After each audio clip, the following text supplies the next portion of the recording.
Kidney ஃபெயிலியருக்கு முக்கியமான காரணம் என்ன தெரியுமா உங்களுக்கு? கிட்னி ஃபெயிலியருக்கு 4 தான். ஒன்று சுகரு, இன்னொன்று பிபி, இன்னொன்று கெட்ட கொலஸ்ட்ரால், இன்னொன்று உடல் பருமன். நிறைய பேர் இதை சரி பண்ணாமல், உணவு முறை சரி பண்ணாமல் கிட்னி டயாலிசிஸ் சென்டரில் டயாலிசிஸ் பண்ணிட்டு இருக்காங்க. பார்த்துருக்கீங்களா? ஹார்ட் அட்டாக் முக்கியமான காரணம் என்ன? ஒன்று சுகரு, ஒன்று ப்ரெஷரு, ஒன்று கொலஸ்ட்ரால், ஒன்று என்னது உடல் பருமன்.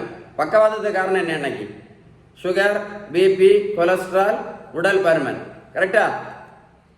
கேன்சருக்கு என்ன முக்கியமான காரணம் என்ன சொல்லுங்க?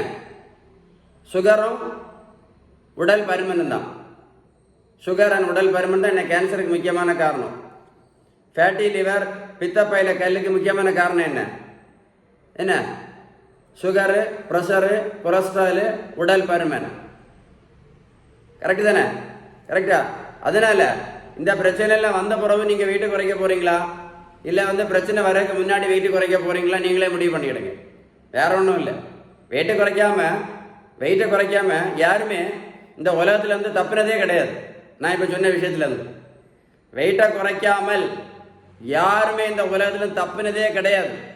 எல்லாருமே வயசான காலத்தில் மாத்திரையெல்லாம் நிறைய போட்டு போட்டு போட்டு போட்டு படுக்கையில் படுத்து கிடந்து முதுகில் புண்ணோட அழுகி தான் இந்த உலகத்துட்டு போயிருக்காங்க வெளியில். அதில் வெயிட்டை இப்போ குறைக்கலன்னா சுகரும் சரியாகாது, ப்ரெஷரும் சரியாகாது, கொலஸ்ட்ராலும் சரியாது. வயசான காலத்தில் இப்படி படுக்கையில் படுத்து தான் இந்த உலகத்தை விட்டு வெளியில் போகணும். அது யாரானாலும் அப்படி தான். அதுக்கு நிறைய உதாரணங்கள் இருக்குது. என் கிளினிக் வரும்போது எல்லாம் சொல்கிறேன், உங்களுக்கு டீச்சரில் சொல்லி தரேன். இந்த தம்பி பாருங்க, 70 கிலோ வெயிட் குறைச்சிருக்கேன். 140 70 கிலோ. எப்படி குறைச்சோம்?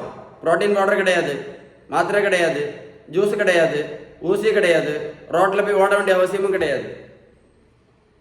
இந்த தம்பி பெரியவங்களுக்கு பாருங்க, 42 கிலோ வெயிட் குறைச்சேன். எப்படி இருக்காங்க இப்போ? எப்படி இருக்காங்க கிங்? எப்படி இருக்காங்க?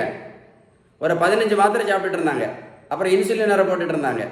15 மாத்திரையும் தூக்கி குப்பையில் போட்டாச்சு, இன்சுலினும் தூக்கி குப்பையில் போட்டாச்சு நிரந்தரமா. எப்படி இருக்காங்க இப்போ? இதுதான் பேலன்ஸ்டு டயட் கிட்ட இருக்கு. நம்ம வீட்டில் சாப்பிட்ற உணவுல விகிதம், நல்ல கொழுப்பு சத்து, விட்டமின் சத்து, இனிப்பு சத்து, தாது பொருட்கள் சத்து, புரதம் சத்து, நீங்க சாப்பிட்ற உணவுல விகிதம் கரெக்டா இருந்தா மட்டும்தான் என்ன பண்ண முடியும். வயசான காலத்தில் இப்படி படுத்து கஷ்டப்படாம இந்த உலகத்தை விட்டு வெளியில போக முடியும். இதுக்கு நிறைய உதாரணங்கள் இருக்கு. என் கிளினிக் நீங்க நேரடியாக வரும்போது நான் எல்லாமே சொல்லி தருவேன். உங்களுக்கு நிறைய விஷயங்கள் இருக்கு, இன்னும் நிறைய டெப்த் இருக்கு. இல்லைன்னா வாழ்க்கை முழுவதும் சுகருக்கு மாத்திரையும், ப்ரெஷருக்கு மாத்திரையும், கொலஸ்ட்ராலுக்கு மாத்திரையும், இன்சுலின் ஊசியும் போட்டு போட்டு போட்டு போட்டு வாழ்க்கை ஃபுல்லாக அப்படியே அழுகி நாரி செத்துற வேண்டியது தான். வேறு வழியே கிடையாது. யாரானாலும் அப்படி தான். இதுக்கு நிறைய தலைவர்கள், பெரிய பெரிய தலைவர்கள், தமிழ்நாட்டை ஆண்ட பெரிய தலைவர்கள் கூட நிறைய பேர் வயசான காலத்தில் அழுகி நாரி அப்படி தான் செத்துருக்காங்க உடல் பருமன்னால. தெரியுமா யாருன்னு? யோசித்து பாருங்க. பெரிய பெரிய தலைவர்கள் உடல் பருமனை குறைக்காம 2 பெரிய தலைவர்கள் தமிழ்நாட்டிலேயே வயசான கொஞ்ச நாள் போக போக போக சுகருக்கு மாத்திரை, ப்ரெஷருக்கு மாத்திரை, கொலஸ்ட்ராலுக்கு மாத்திரைலாம் சாப்பிட்டு கடைசியில் அழுகி நாரி தான் செத்து போனாங்க. நிறைய பேர் இருக்காங்க. அதுக்கு உதாரணம்.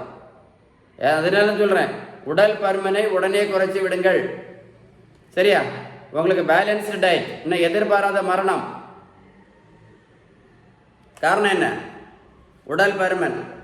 30-35 வயசுலேயே வெயிட்டை குறைக்காம செத்து போயிடுறாங்க. செத்து போகிற பேஷண்ட்டுக்கு ஒன்றும் பிரச்சனை இல்லை. வீட்டில் மனைவியும் பிள்ளைகளும் ரோட்டில் அனாதான் நிற்குது. அதான் நடந்துட்டு இருக்கு உலகத்தில். வெயிட்டை குறைக்கிறதுக்கு இன்னைக்கே ஸ்டெப் பண்ணிருங்க. நாளைக்கு பார்க்கலாம், மத்தினா பார்க்கலான்னா நடு தெருவில் தான் நம்ம நிற்க வேண்டியது இருக்கும். ஏன்னா சுகர் வரும், ப்ரெஷர் வரும், கொலஸ்ட்ரால் வரும். டெய்லி ஆஸ்பத்திரி போக வேண்டியதான்.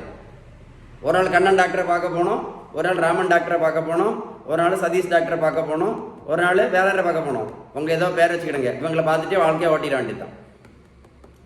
Balance diet. உங்களுக்கு பேலன்ஸ் டயட்டை பற்றி ஏதாவது உதவி தேவை இருந்தால் கண்டிப்பாக கால் பண்ணி பேசுங்க.